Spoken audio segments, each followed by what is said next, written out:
As we walk through life, it's impossible not to run into painful situations, difficult circumstances, and difficult people.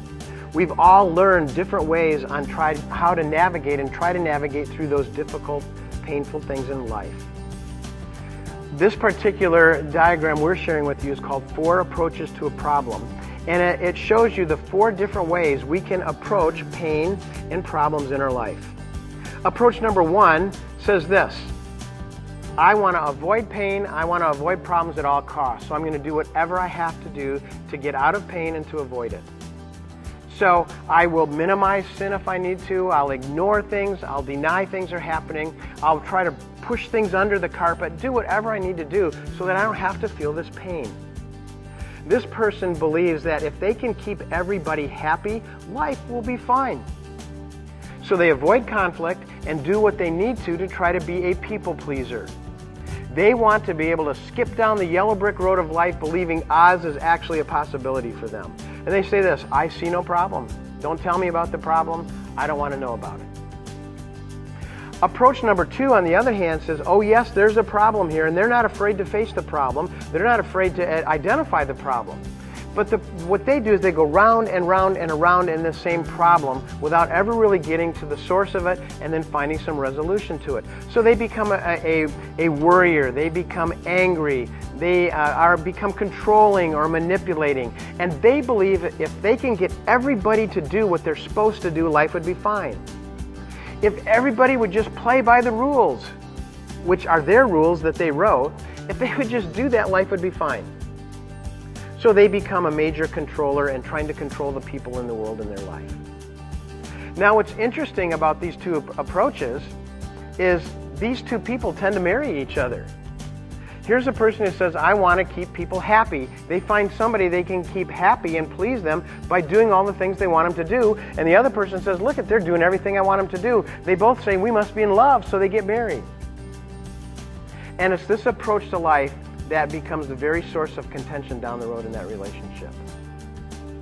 Now, if approach number 1 and approach number 2 doesn't seem to be working, which over time, eventually you discover that, approach number 3 says this: I have got to get out of this pain. I have got to get out of it. So it is their attempt to escape the pain and the difficulties of life and the difficult people in life.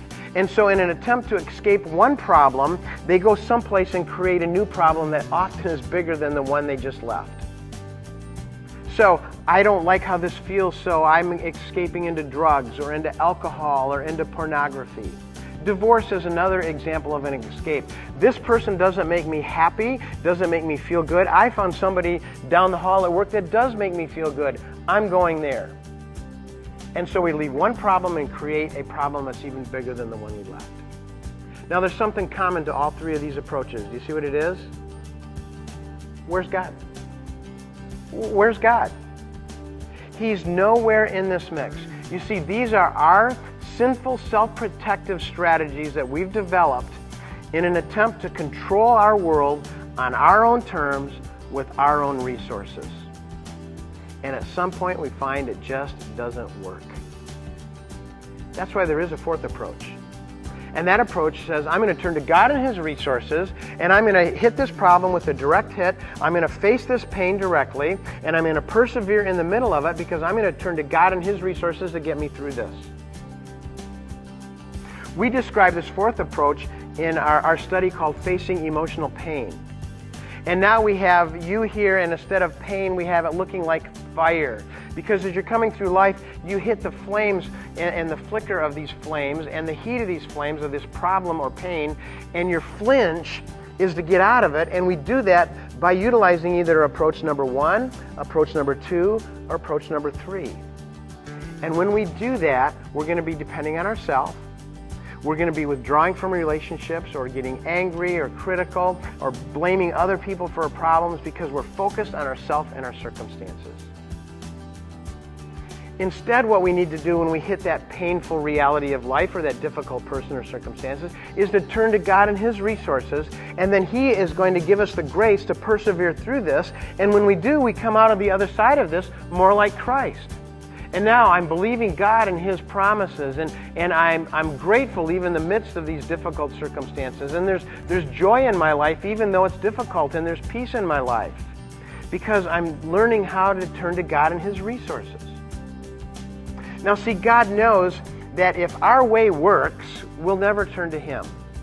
So He ordains, orchestrates, and allows these difficult circumstances in our life to drive us to Him in order to take this selfishness and address it so that we can become more like Christ and put Him on display.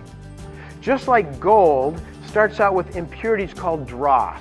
This dross has to be burned off. So this gold goes through this intense fire, this intense heat to burn off all of that dross to come out pure gold. For us to come out more like Christ, God has orchestrated these events in our life to burn off the dross of our self-sufficiency, our self-centeredness, our self-absorption.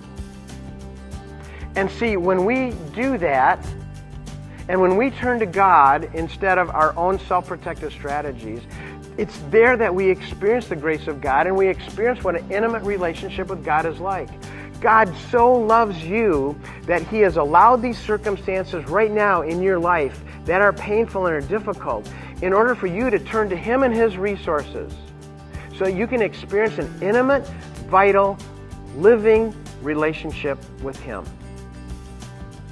And when that happens, we are reflecting Christ. And now we are putting Him on display. And we are going to see fruit in our life in a way we never saw possible before. So our challenge to you is this, and what we want to do with you is help you identify these self-protective strategies. See them as the sin that they are, and utilize the resources that God has given us of confessing our sin and repenting of it, so that we can come out the other side more like Christ. And the only way we're going to do that is to learn how to turn to God and who He is and trust Him in the process. And that's where life is found. And that's where God is put on display. And that's where you experience God in a way that you never knew possible before.